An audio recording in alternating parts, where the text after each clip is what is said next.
Muy buen día tenga, ingeniero Miguel Ángel Aguilar. Le saluda el grupo 1 de la sección A, el cual le presentaremos el trabajo de aplicación número 1. A continuación se le presentará cada problema con su interpretación.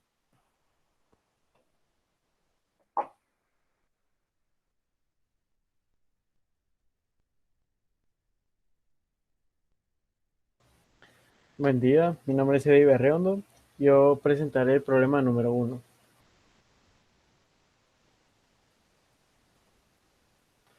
En el primer inciso nos preguntan cuál es el principal cambio de peso que tuvieron los estudiantes durante el confinamiento. Para esto realizamos una tabla en la cual realizamos un conteo de los estudiantes que aumentaron el peso, disminuyeron el peso y los cuales no presentaron ningún cambio.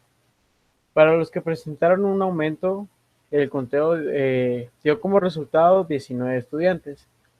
Para la disminución, un conteo de 16 y los que no presentaron ningún cambio de peso, un total de 18 estudiantes. Para analizar esto estadísticamente, realizamos una gráfica partiendo de la tabla anterior, en donde nos muestra un resultado donde el aumento de peso tiene una mayor relevancia con un 36%, seguido de ningún cambio de peso con el 34%, y por último la disminución del peso, el cual representa el 30% de los estudiantes.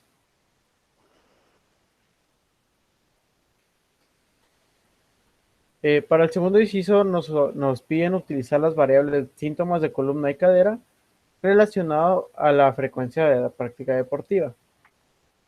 Tenemos como variables de los síntomas de columna y cadera el dolor de cadera, dolor de cuello, dolor de espalda y ningún dolor. En frecuencia de la práctica deportiva tenemos frecuentemente, ocasionalmente y los cuales nunca practican el deporte.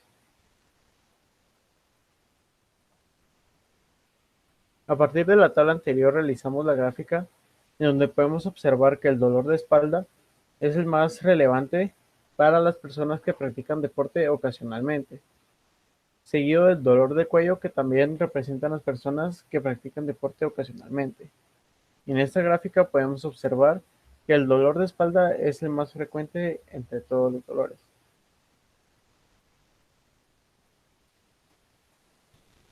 Luego se nos solicita realizar algunas medidas de punto, como por ejemplo una proporción en la cual lo que realizamos nos indica que por las 35 personas que presentan dolor de espalda, 0.53 practican deporte ocasionalmente. Como porcentaje tenemos que el 75% de las personas que presentan dolor de cuello practican deporte ocasionalmente. Y por último, como razón, tenemos que por cada 100 personas que no presentan ningún síntoma, 3.77 de estas nunca practican deporte. Muchas gracias, le dejo la palabra a mi compañero.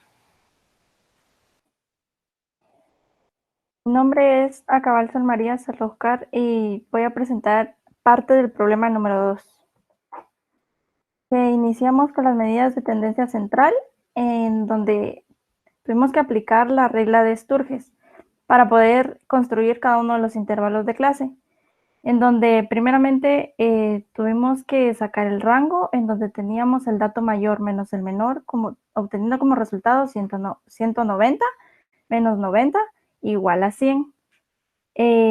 Posteriormente, 1 más 3.322 logaritmo de 53, teniendo como resultado 6.7280, que lo tendríamos que aproximar a 7. Por consiguiente, tendríamos 100 dividido 7 igual a 14.2857, teniendo un resultado final como 14, que sería la amplitud de cada uno de nuestros intervalos. A continuación se presenta la tabla de trabajo ya elaborada, en donde tenemos y podemos observar los intervalos ya construidos, la frecuencia acumulada, límites reales, la marca de clase y otros datos que nos servirán para poder elaborar cada uno de las preguntas que se nos plantearon. Tenemos la medida de tendencia central que se afecta por valores extremos, en donde nos dio un resultado de 132.16. teniendo como interpretación el promedio en el peso de la muestra de estudiantes en entornos virtuales es de 132.16 libras. Por otro lado, tenemos la medida que divide en dos partes iguales a la distribución, que acá estamos hablando de la mediana, en donde sustituimos datos, donde nos quedaría 117.5 como límite real inferior, más el total de datos dividido 2, menos la frecuencia acumulada anterior por la amplitud de cada uno de los intervalos, que nos dio como resultado 127.3 libras, teniendo como interpretación el peso que deja por encima y debajo del 50% de los datos es 127.3 libras. También tenemos el valor que más se repite, que acá nos están mencionando a la moda, que sustituimos datos de nuevo y tendremos 117.5 como límite real inferior, más 22 más 5 multiplicado por el intervalo, que nos da un resultado de 121.5 libras. Teniendo como interpretación el peso más frecuente en los estudiantes fue de 121.5 libras, ya que es el valor que más se repite. La variabilidad de los datos en unidades originales, que teniendo los datos de una población, en donde nos dio un resultado de 23.95. Teniendo como interpretación la variabilidad de los datos en unidades originales es de 23.95.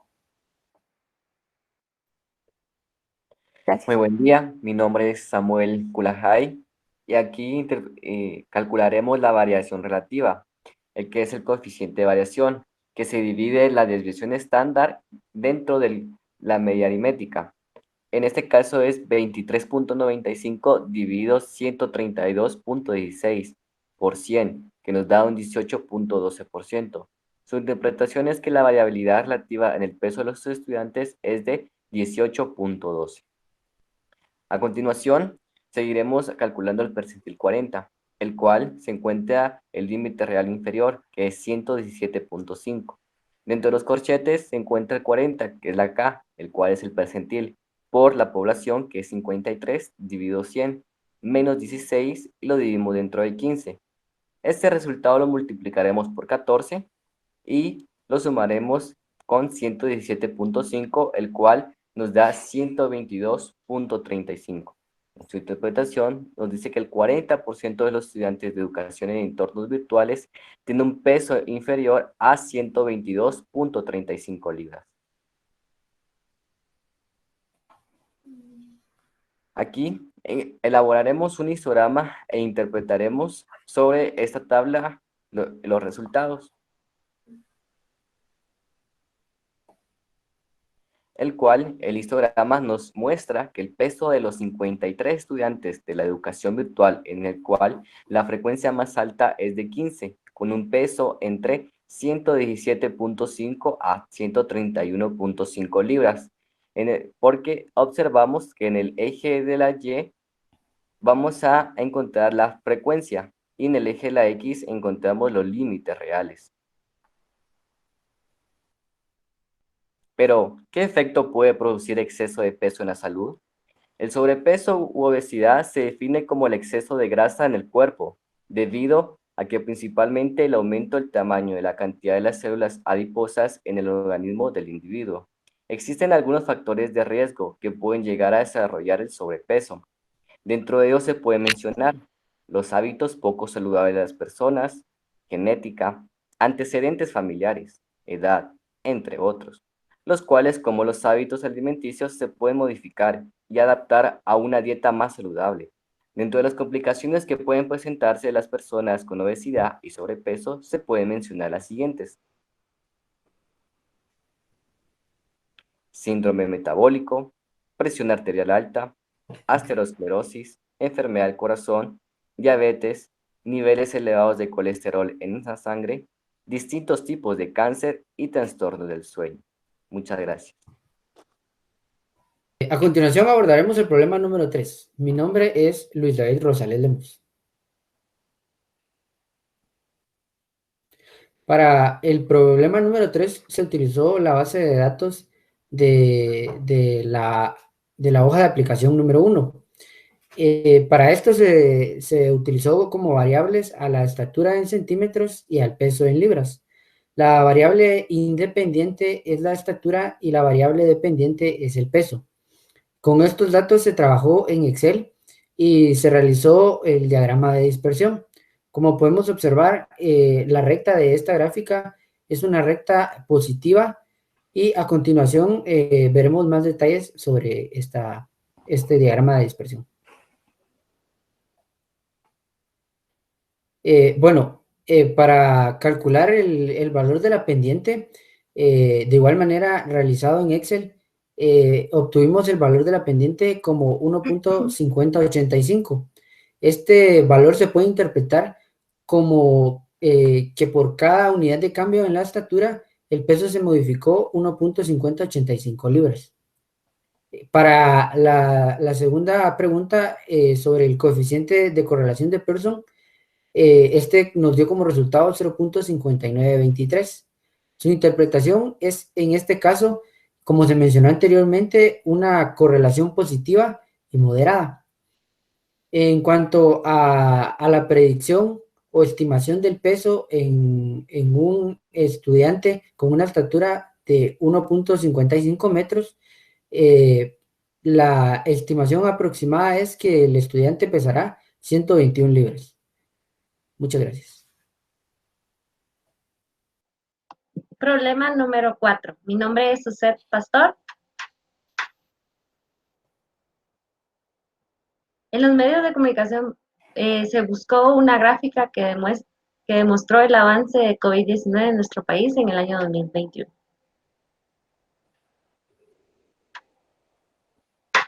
Se encontró una gráfica en los artículos del Ministerio de Salud y Asistencia Social. Evolución de la pandemia COVID-19 en Guatemala con datos oficiales del año 2021, proporcionados por el Ministerio de Salud. Podemos ver en pantalla una representación de los datos que lleva hasta el momento el país sobre COVID, sobre los casos que lleva de COVID-19, representadas en una gráfica de ojivo.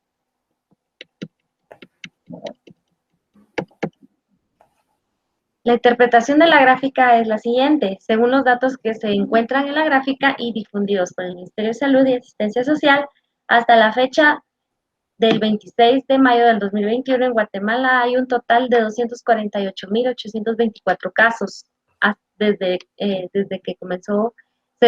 se vio el primer caso hasta la fecha. Y de ellos 11.676 casos activos, 8.022 defunciones, 229.126 recuperados.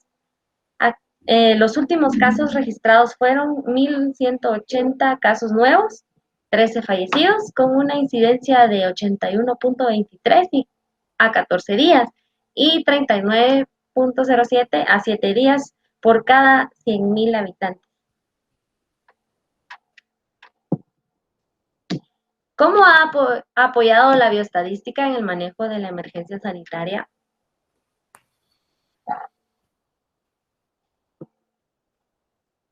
Actualmente la bioestadística ha sido una herramienta importante en esta emergencia sanitaria a nivel mundial y nacional, ya que en ella se puede representar en resumen por medio de gráficas y datos unificados los datos cuantitativos de los casos activos y de los casos más actuales de funciones, etcétera. Por medio de este se puede llevar un control epidemiológico de los avances de la enfermedad y de cómo está afectando a nuestro país y cuál es la población más vulnerable. Muchas gracias por su atención, espero sea de su agrado.